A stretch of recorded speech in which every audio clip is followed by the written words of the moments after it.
പിതൃവേദി 4 കോടി യൂണിറ്റ് വാർഷികവും ആദരിക്കലും പുതിയ ഭാരവാഹികളുടെ സത്യപ്രതിജ്ഞയും പ്രവർത്തന വർഷ ഉദ്ഘാടനവും കഴിഞ്ഞ ദിവസം നടന്നു. 4 കോടി പള്ളി ഓഡിറ്റോറിയത്തിൽ നടന്ന പരിപാടി ഫൊറോന ഡയറക്ടർ ഫാദർ ചെറിയാൻ കക്കുഴി ഉദ്ഘാടനം ചെയ്തു.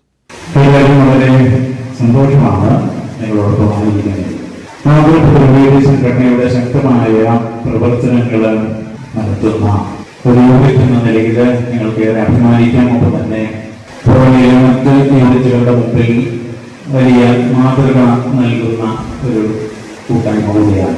സൂചിപ്പിക്കപ്പെട്ടതുപോലെ നിങ്ങൾ കൈവെക്കുന്നതെല്ലാം വിജയങ്ങൾ മാത്രം നേടിയിട്ടുള്ളതാണ്. അതിൽ നമുക്ക് സന്തോഷമുണ്ട്. അത് തുടരാനാകട്ടെ എന്ന് പ്രത്യേകമായിട്ട് പ്രാർത്ഥിക്കുകയും ചെയ്യുക. ഭാരതത്തില് ബഹുമാനപ്പെട്ട തെരുവിലച്ഛൻ സൂചിപ്പിച്ചതുപോലെ ഈ വർഷത്തെ പ്രവർത്തന മാർഗരേഖയുടെ വിഷയമായിട്ട് നിലകൊള്ളുന്ന പ്രത്യാശയുടെ തീർത്ഥാടകർ ജീവന്റെ സംരക്ഷണം, ഒപ്പം തന്നെ വലിയ ജൂബിലി ആഘോഷിക്കുമ്പോൾ ജീവന്റെ സംരക്ഷണത്തിന് വേണ്ടി നാം എത്രമാത്രം മുൻതൂക്കം കൊടുക്കണം എന്നുള്ളത് വലിയ ചിന്തയ്ക്ക് വിഷയമാകേണ്ട കാര്യമായിട്ട് നിലകൊള്ളുകയാണ്. ചടങ്ങിൽ യൂണിറ്റ് മാതൃവേദി പ്രസിഡന്റ് മിനി സിബി അധ്യക്ഷത വഹിച്ചു. Unit director father Zacharias Karivelil മുഖ്യ സന്ദേശം നൽകി. Unit assistant director father Joseph Cherottu മാർഗരേഖ പ്രകാശനം ചെയ്തു.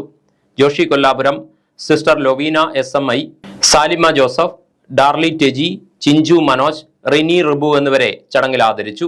ആനിമേറ്റർ സിസ്റ്റർ ഡാലിയ CMC, അതിരൂപത general secretary Joshi Kollapuram, vice president Salima Joseph, Pithruvedi unit president Sebichan Kuthukallunkal, secretary Bijimol Johnkutty, യൂണിറ്റിന്റെ പുതിയ പ്രസിഡന്റുമാരായ എബ്രഹാം തോമസ്, മായ ടോം എന്നിവർ സംസാരിച്ചു.